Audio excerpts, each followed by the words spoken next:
अस्सलाम वालेकुम, मैं हूं रज़ा मेकन। आप देख रहे हैं IRK न्यूज़। आइए जानते हैं आज की कुछ ताज़ा तरीन अपडेट्स सदीक जान साहब से। हुकूमत इस वक्त तज़ब्ज़ुब का शिकार है। हुकूमत नए चीफ जस्टिस पाकिस्तान जस्टिस जाहिर अफरीदी साहब के साथ लड़ाई लेना भी चाहती है, लेकिन लड़ाई लेते हुए डर भी रही है। और सबसे ज़्यादा जो इस वक्त हुकूमत को मसला बना हुआ है वो उस प्रेस रिलीज़ का है जो कि परसों जो प्रेस रिलीज़ आया था। उस प्रेस रिलीज़ में ऐसा क्या था जो हुकूमत उस पर बहुत ज़्यादा अपसेट है और बहुत ज़्यादा बरहम भी है, लेकिन हुकूमत को समझ नहीं आ रही कि करे तो करे क्या। देखें, अदलिया से छेड़छाड़ हुकूमत पिछले 2 साल से कर रही है, 2.5 साल से कर रही है। अब नए चीफ जस्टिस के आने के बाद आज पहली बड़ी छेड़छाड़ होगी पार्लियामेंट के ज़रिए, क्योंकि आज हुकूमत इम्कान है कि आज पार्लियामेंट के ज़रिए कौमी असम्बली और सेनेट से जो जजेस की तादाद बढ़ाने का बिल है वो पास करवा लिया जाएगा। और ये एक ऐसे वक्त में हो रहा होगा, क्योंकि आज शाम को हो रहा होगा कि जब 16 घंटे बाद जब ये बिल पास होगा तो उसके 16 घंटे बाद जो है वो जुडिशल कमीशन ऑफ पाकिस्तान का इजलास होगा। ये पहला इजलास है, उसके भी बहुत से सवालात हैं। तो ये हुकूमत के लिए जो है वो ख़तरनाक भी हो सकता है। इसीलिए हुकूमत के अंदर ही कुछ लोग उनको मशवरा दे रहे हैं कि आप ये हरकत ना करें, ये हरकत आपके गले पड़ सकती है। नए चीफ जस्टिस को आप काजी फाइज ईसा ना समझें, और ना ही ये वो सुप्रीम कोर्ट है उमरता बंदयाल साहब अली जिसको काजी फाइज ईसा ने अपने ग्रुप बना के और कमज़ोर कर दिया था। ये इस वक्त वो अदलिया है जिसमें 2-3 जजेस को छोड़ के बाकी तमाम जजेस जो हैं वो अपने नए चीफ के साथ खड़े हैं। तो इस वक्त आपके लिए इस चीफ से पंगा लेना जो है वो ख़तरनाक भी हो सकता है। अब मामला ये है कि कल जुडिशल कमीशन ऑफ पाकिस्तान का पहला इजलास है 26वीं आईनी तरमीम के बाद। ये पहला वो इजलास होगा जिसमें जो नई तरमीम है उनके मुताबिक 12 मेंबर्स जो हैं वो बैठे होंगे। वैसे judicial commission of Pakistan 13 members पर मुश्तमिल है, और जुडिशल कमीशन ऑफ पाकिस्तान का जो काम है वो हाई कोर्ट में जो जजेस भर्ती होते हैं, जो अपॉइंट होते हैं, जो आते हैं, उन जजेस कौन से वकील जज बनेंगे ये फैसला जुडिशल कमीशन ऑफ पाकिस्तान करता है। और हाई कोर्ट से कौन सा जज सुप्रीम कोर्ट में आएगा ये फैसला भी जुडिशल कमीशन ऑफ पाकिस्तान करता है। और अब तीसरा जो उसका काम है वो है कि आईनी बेंच का सरबराह कौन होगा, ये फैसला भी जुडिशल कमीशन ऑफ पाकिस्तान करेगा। 13 रुकनी जुडिशल कमीशन ऑफ पाकिस्तान है। पहले ये 9 रुकनी होता था। उस 9 रुकनी में 5 सुप्रीम कोर्ट के जजेस होते थे यानी चीफ जस्टिस, और उसके बाद 4 अटॉर्नी जनरल और वज़ीर कानून होते थे। 8वें जो हैं वो एक रिटायर्ड सुप्रीम कोर्ट के जज होते थे, और 9वें जो हैं वो पाकिस्तान बार कौंसिल के एक मेंबर होते थे। अब ये तादाद कर दी गई है 13 चीफ जस्टिस पाकिस्तान, उसके बाद 3 सीनियर 3 जज और सीनियर 3 जज, और उनके बाद जो 2 सीनियर जज हैं, एक उसमें आईनी बेंच का सरबराह अटॉर्नी जनरल पाकिस्तान, वज़ीर कानून, पाकिस्तान बार कौंसिल का मेंबर, एक अक़लियतों से खातून, और 2 हुकूमत और 2 अपोजिशन के मेंबरान। तो ये टोटल 13 रुकनी है। लेकिन कल 12 मेंबर मौजूद होंगे, इसलिए कि जो 13वां मेंबर है जो आईनी बेंच का सरबराह है उसका अभी तक क्योंकि तकर्रुर नहीं हुआ तो वो कौन होगा, इसलिए वो मौजूद नहीं है। अब बहुत से सवालात हैं कानूनी और आईनी।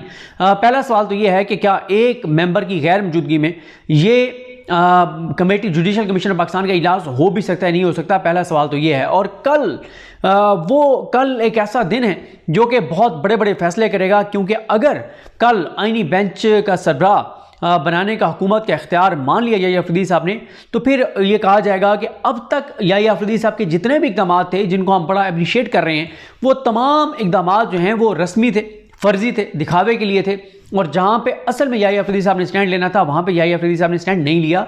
तो इसलिए कल याहिया अफरीदी साहब के लिए बड़ा अहम दिन है, जो याहिया अफरीदी साहब के हवाले से फैसला करेगा कि क्या याहिया अफरीदी साहब जो हैं वो उनकी कमिटमेंट आइन के साथ, कानून के साथ, पाकिस्तानी और पाकिस्तान के साथ एक जेन्युइन है, या आली नीलम साहबा जब चीफ जस्टिस बनी थी तो उन्होंने शुरू में 2-3 ऐसे इक़दाम किए थे कि हमने भी कहा ला ला ला शाबाश शाबाश जनाब, कमाल हो गया, कमाल हो गया।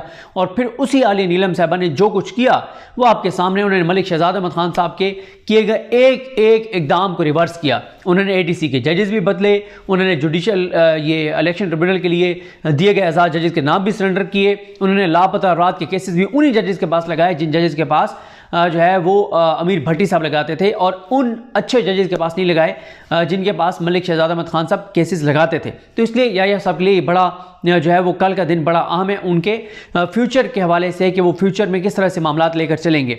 अच्छा, पहला मैंने आपको बताया कि सवाल ये होगा कि एक मेंबर की गैर मौजूदगी में ये इजलास हो भी सकता है, नहीं हो सकता, क्योंकि देखें आइन इसके ऊपर खामोश है। आइन में इन्होंने नहीं लिखा कि जो पहला इजलास होगा, क्योंकि उसमें आइनी बेंच का सरबराह होगा ही नहीं, उसका तकर्रुर ही नहीं हुआ होगा, तो पहला इजलास जो है वो आइनी बेंच के सरबराह के बगैर होगा, और उसके बाद अगले से फिर आइनी बेंच का सरबराह बैठेगा। अच्छा, ये हुकूमत जो है ना कह रही है कि जी इसका मतलब मतलब ये नहीं है, क्योंकि आइन में किसी चीज़ का मतलब हुकूमत नहीं बताती। आइन में क्या लिखा है उसकी तशरीह जो है वो सुप्रीम कोर्ट करती है, वो हुकूमत नहीं करती। इस तरह से ज़बानी कलामी, जो बात कैटेगोरिकल आइन में लिखी हुई है, जो नहीं लिखी हुई तो उसका क्या है, फिर सुप्रीम कोर्ट बताएगी, वो हुकूमत नहीं बताएगी।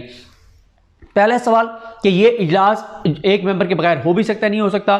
दूसरा आया का ये जो वसीम मलिक साहब ने एक पॉइंट बताया कि इस पे नई तरमीम भी खामोश हैं कि आइनी बेंच के लिए जजेस के नाम कौन तजवीज़ करेगा, क्या ये मेंबरान के पास भी इख्तियार है कि वो करेंगे। फिर इसके अलावा शहर इक़्तिदार में साद रसूल साहब के साथ तफसील से मैं इस पर बात कर चुका हूँ कि बड़ा ज़बरदस्त कल एक माहौल बनने वाला है, यानी कल 12 मेंबर्स बैठे होंगे और अगर इस बार को क्रॉस कर लिया जाता है कि नहीं इजलास हो सकता है तो फिर क्या होगा। 12 में से 7 मेंबर 7 की अक्सरियत चाहिए, तो फिर क्या होगा।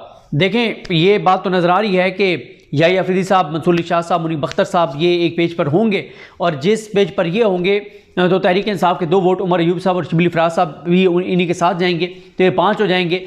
छठा नाम है अमीनुद्दीन खान साहब का।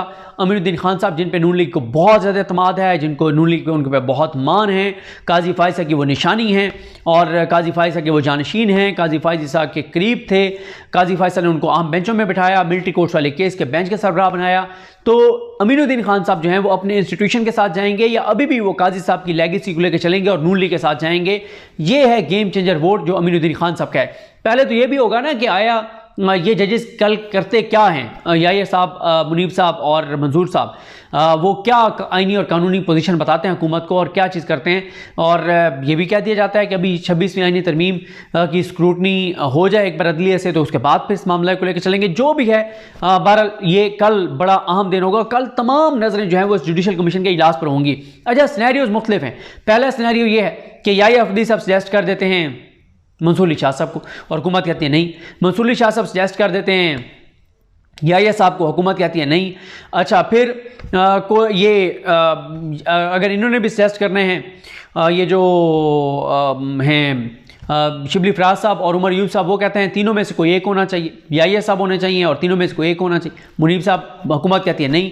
हुकूमत कहती है अमीनुद्दीन खान होगा और अमीनुद्दीन खान साहब खुद इनकार कर देते हैं। फिर और अगर वो कहते हैं अमीनुद्दीन खान होगा और वो कहते हैं जी मैं हाजिर, मैं खादिम, मैं नौकर, बिल्कुल मैं तैयार हूँ। और ये 3 सीनियर जज जो हैं याहिया साहब, मंसूर साहब, मुनीब साहब कहते हैं कि ये नहीं होंगे, इनकी मुखालफत करते हैं, तो एक अजीब सी सूरत हाल जो है वो बन जाएगी और अमीनुद्दीन खान साहब का नाम आता है तो वो होंगे नहीं। फिर जमाल खान मंदोखेल साहब होंगे। जमाल खान मंदोखेल साहब भी आपको पता है कि वो काजी साहब के वो भी जानशीनों में से हैं, तो वो कहते हैं कि जी ठीक है। तो हुकूमत की इस तरह से जो है वो नंबर गेम हुकूमत का ज़्यादा हो जाएगा, 7 हो जाएगी हुकूमत, क्योंकि हुकूमत के वोट जो है ना वज़ीर कानून, अटॉर्नी जनरल मंसूर उस्मान आवान, पाकिस्तान बार काउंसिल का मेंबर, 2 एक वो खातून जो अक़लियतों की वाली जो हुकूमत की लगाई हुई, और 2 ये हुकूमत के जो हैं शेख आफ्ताब साहब और फारूक इनायत साहब। तो एक वोट उनको और चाहिए होगा और वो एक वोट जो है वो हो सकता है किसका भला, वो एक वोट हो सकता है जमाल खान मंदोखेल साहब का, क्योंकि अमीनुद्दीन खान साहब तो अपने लिए वोट नहीं कर सकते, तो फिर वो जमाल खान मंदोखेल साहब का होगा। या अगर हुकूमत कहती है जमाल खान मंदोखेल आईनी बेंच के सरबराह होंगे, तो फिर जाहिर है फिर अमीनुद्दीन खान कहेंगे बिल्कुल मैं हुकूमत के, अगर वो कह सकते हैं कि मैं हुकूमत के साथ हूँ, तो फिर इस तरह से फिर हुकूमत के 7 वोट बन जाएंगे। अब इंटरेस्टिंग बात यह है कि अगर 6-6 से टाई हो जाता है फिर क्या होगा, ये यहाँ पे आइन खामोश है, कोई बात नहीं है, कोई चीज़ नहीं है। तो एक बड़ा कल का दिन जो है वो बड़ा एक हुकूमत के लिए भी सेटबैक हो सकता है, सुप्रीम कोर्ट और पाकिस्तान के लिए भी सेटबैक हो सकता है, पाकिस्तानियों के लिए सेटबैक हो सकता है, क्राइसिस खड़ा हो सकता है, एक लड़ाई शुरू हो सकती है।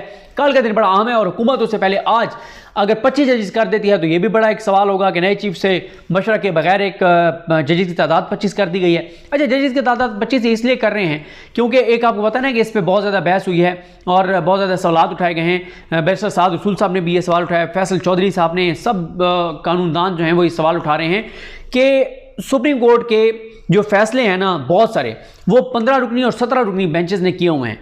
अब 15 रुकनी या 17 रुकनी जो बेंच है उसका फैसला आईनी बेंच के 5 जज बैठ के कैसे उसके ऊपर उससे मुख्तलिफ व्यू ले सकते हैं। तो ज़रूरी यही होता है कि अगर एक फ़ैसला फुल कोर्ट का है तो फिर फुल कोर्ट ही वो केस ऐसा सुने जिसमें फुल कोर्ट के फैसले को पहले से फैसले से मुख्तलिफ उन्होंने मौक़िफ़ लेना हो। तो नाजरीन, ये थी अहम अपडेट्स जो आपने जानी सदीक जान की ज़बानी। तो नाजरीन जुड़े रहिए मज़ीद अपडेट्स के लिए हमारे चैनल के साथ। अपना और इस चैनल का ख्याल रखिएगा। इसी के साथ अपने मेजबान रजा मेकिन को इजाजत दीजिए। अल्लाह हाफिज।